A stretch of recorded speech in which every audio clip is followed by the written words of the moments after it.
Hello, welcome back to our channel. நான் உங்கள் PK வந்தாச்சு. ஸோ நம்ம இன்னைக்கு இந்த வீடியோவில் எந்த விஷயத்தை பற்றி பேச போகிறோம், யாரை பற்றி பேச போகிறோம் அப்படின்னு சொல்லி கேட்டோம் அப்படின்னா, சட்டமன்ற தேர்தலுக்கான நாட்கள் இன்னும் அறிவிக்கப்படாத சூழ்நிலையுமே பார்த்தோம் அப்படின்னா நாளுக்கு நாள் வந்துட்டு பார்த்தோம்னா அடுத்தடுத்த அதிரடிகள் அப்படின்றது நடந்துக்கிட்டு இருக்கு அப்படின்னு தான் சொல்லணும். ஒரு பக்கத்தில் வந்துட்டு பார்த்தோம் அப்படின்னா எதிரெதிராக இருக்கக்கூடிய திமுக அதிமுக இருக்கு இல்லையா, அவங்களுக்கு இடையில தான் எப்பயுமே போட்டி அப்படின்றது இருக்கும் அப்படின்னு சொல்லி இருந்தாலும் கூட இப்போ வந்துட்டு பார்த்தோம் அப்படின்னா பாஜக நடக்கக்கூடிய உட்கட்சி விவகாரங்கள், அதை தாண்டி வந்துட்டு திமுக அதிமுக இருக்கக்கூடிய உட்கட்சி பிரச்சனைகள் அப்படின்னு சொல்லிட்டு எதிரிகளை அடிக்கிறத விட்டுட்டு பார்த்தோம் அப்படின்னா தனக்குள்ளேயே பல பிரச்சனைகள் அப்படின்றத போட்டுக்கிட்டு இருக்காங்க. அதுலயும் குறிப்பா சொல்லணும் அப்படின்னா திமுகவுடைய கூட்டணி இருக்கு இல்லையா, அது வந்துட்டு வலுவா இருக்கு, திமுக வலுவான கூட்டணியோட இருக்கு அப்படின்னு சொல்லி எல்லாரும் பேசிக்கிட்டு இருக்கும்போது காங்கிரஸ் விசஸ் டிஎம்கே அப்படின்னு சொல்லிட்டே பார்த்தோம்னா ஒரு உரசல் போய்கிட்டு இருக்கு அப்படின்னு சொல்லலாம். ஸோ இப்படிப்பட்ட பரபரப்பான சுச்சுவேஷனுக்கு நடுவில் பார்த்தோம் அப்படின்னா தமிழ்நாட்டில் கூட்டணி ஆட்சி இருக்கு இல்லையா, கூட்டணி ஆட்சிக்கு வாய்ப்பே இல்லை அப்படின்னு சொல்லி கரார் காட்டியிருக்காரு முதலமைச்சர் ஸ்டாலின் அப்படின்னு சொல்லலாம். ஸோ முதலமைச்சர் ஸ்டாலின் வந்துட்டு என்னதான் கராரா சொன்னாலும் கூட தொடர்ந்து வந்துட்டு பார்த்தோம்னா மாணிக்கம் தாக்கூர் அண்ட் பிரவீன் சக்கரவர்த்தி மாதிரியான ஆட்கள் இருக்காங்க இல்லையா, அவங்க வந்துட்டு பார்த்தோம்னா இல்லையே மக்கள்லாம் ஒன்றும் கூட்டணி ஆட்சி வேணாம் அப்படின்னு சொல்லலையே, மக்கள் தானே அதை முடிவு பண்ணணும், கூட்டணி ஆட்சி வேணுமா வேணாமா அப்படின்னு சொல்லிட்டு அதை எப்படி நீங்க முடிவு பண்ணலாம் அப்படின்னு சொல்லிட்டு ஸ்டாலினுக்கு எதிராக மறுபடியும் கொஸ்டினை முன் வச்சுக்கிட்டு இருக்காங்க அப்படின்னு தான் சொல்லணும். இன்னும் சொல்ல போனோம் அப்படின்னா டெல்லி காங்கிரஸ் இருக்கு இல்லையா, ஸோ அவங்களே வந்துட்டு பார்த்தோம்னா இந்த கூட்டணி விஷயத்தையா இருந்தாலும் சரி, அதை தாண்டி ஆட்சியில பங்கு அப்படின்ற கோரிக்கையா இருந்தாலும் சரி முன்வைக்காதப்ப தமிழக காங்கிரஸ்ல ஒரு சிலர் எழுப்பக்கூடிய அந்த ஒரு உரிமையா இருந்தாலும் சரி, கேட்கக்கூடிய கேள்விகளா இருந்தாலும் சரி, இங்க இருக்கக்கூடிய திமுகக்கும் தமிழக காங்கிரஸுக்கும் இடையில ஒரு பனிப்போரை உருவாக்கி இருக்கு அப்படின்னு சொல்லலாம். சோ என்னதான் நடக்குது இந்த கூட்டணி விஷயத்துல, அதை தாண்டி இவங்களுக்குள்ள என்ன மாதிரியான உரசல்கள் போய்கிட்டு இருக்கு அப்படின்னு சொல்லி தான் பேச போறோம். அதுக்கு முன்னாடி நம்ம சேனலுக்கு நீங்க புதுசா வந்திருந்தீங்க அப்படின்னா மறக்காம சேனலை ஃபாலோ பண்ணி சப்ஸ்கிரைப் பண்ணிக்கங்க. ஸோ ஃபர்ஸ்ட் ஆஃப் ஆல் வந்துட்டு பார்த்தோம் அப்படின்னா இந்த கூட்டணி ஆட்சி அப்படின்றது இருக்கு இல்லையா, அது எப்பல இருந்து ஆரம்பிக்கிறாங்க அப்படின்னு சொல்லி பார்த்தோம்னா தாவேகாவுடைய கட்சி ஆரம்பிச்சதுக்கு அப்புறமா தான் அப்படின்னு சொல்லலாம். பெரும்பாலும் தமிழ்நாட்டை தாண்டி பார்க்கும்போது பீகார், ஒரிஷா, ஜார்க்கண்ட் இந்த மாதிரியான மாநிலங்கள்ல கூட்டணி ஆட்சி அப்படின்றது தான் அமல்ல இருக்கு. ஒரு 4-5 கட்சிகள் வந்துட்டு கூட்டணி வச்சு ஜெயிக்கிறாங்க அப்படின்னு சொல்லி வச்சுக்கோங்களேன். லைக் பாஜகவோட சேர்ந்து பார்த்தோம் அப்படின்னா இந்த ராஷ்டிரிய ஜனதா தளம் அப்படின்ற மாதிரி ஒரு 4-5 கட்சிகள் வச்சு ஜெயிக்கிறாங்க அப்படின்னா ஜெயிச்சதுக்கு அப்புறமா, அதாவது கூட்டணி பேச்சுவார்த்தை பேசும்போதே வந்துட்டு பார்த்தோம்னா ஜெயிச்சா முதலமைச்சர் பதவி எங்க கட்சியை சார்ந்தவங்களுக்கு, துணை முதலமைச்சர் பதவியும் ஒரு சில மந்திரி பதவிகளும் உங்களுக்கு தர்றோம் அப்படின்ற மாதிரியான பேச்சுவார்த்தைகள்லாம் பேசி வச்சுக்குவாங்க. அதே மாதிரி அவங்க கூட்டணி ஆட்சிக்கு வந்தா அந்த முக்கியமான பதவிகளையும் பிரிச்சுக்கிறதா இருந்தாலும் சரி, துணை முதலமைச்சர் பதவி கொடுக்கறதா இருந்தாலும் சரி, அது கரெக்டா போய்கிட்டு இருக்கு அப்படின்னு தான் சொல்லணும். பட் தமிழ்நாட்டில் மட்டும்தான் பார்த்தோம் அப்படின்னா இந்த ஒரு கட்சி ஆட்சி அப்படின்றது அமல்ல இருக்கு. அதை உடைக்கிறதுக்காக விஜய் வந்துட்டு பார்த்தோம் அப்படின்னா கட்சி ஆரம்பிச்சோன்னே எங்களோட கூட்டணிக்கு வரவங்களுக்கு ஆட்சியிலையும் அதிகாரத்திலையும் பங்கு அப்படின்னு சொல்லியிருந்தாரு.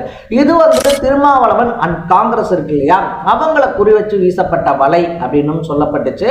இவ்வளோ பெரிய ஆஃபரை கொடுத்தாலும் திருமாவளவன் அதை பெருசா கண்டுக்கல. பட் காங்கிரஸ் கண்ணை வந்துட்டு பார்த்தோம் அப்படின்னா இது உறுத்திக்கிட்டே இருக்கு அப்படின்னு சொல்லலாம். சோ சீட்டும் எச்சா தரமாட்டாங்க, ஆட்சியிலேயே அதிகாரத்திலையும் பங்கு தரமாட்டாங்க. ஆனா நம்ம மத்தியில ஆட்சியில இருந்தப்ப மட்டும் மத்திய அமைச்சர் பதவியெல்லாம் இவங்க வாங்கிக்கிட்டாங்க இல்லையா, அப்ப அதை இவங்க நமக்கு பண்றதுக்கு என்ன அப்படின்னு சொல்லிட்டு பார்த்தோம்னா பேச ஆரம்பிச்சிருந்தாங்க. திரைமறைவுல தாவேகாவோட கூட்டணி பேச்சுவார்த்தை பேசப்பட்டுச்சு, இன்னுமே பேசிக்கிட்டு இருக்காங்க அப்படின்லாம் கூட சொல்லப்படுது.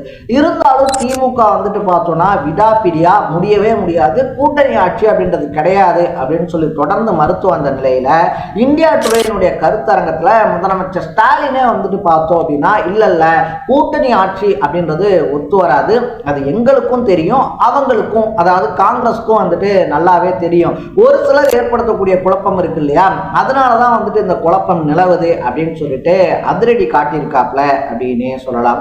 சோ செல்வ பெருந்தகை என்னதான் தமிழக மாநில காங்கிரஸ் இருக்கு இல்லையா, அதனுடைய மாநில தலைவரா இருந்தாரு அப்படின்னாலும் அவர் வந்துட்டு திமுக ஆதரவான நிலைப்பாடு அப்படின்றதான் தொடர்ந்து எடுத்துக்கிட்டு இருக்காங்க.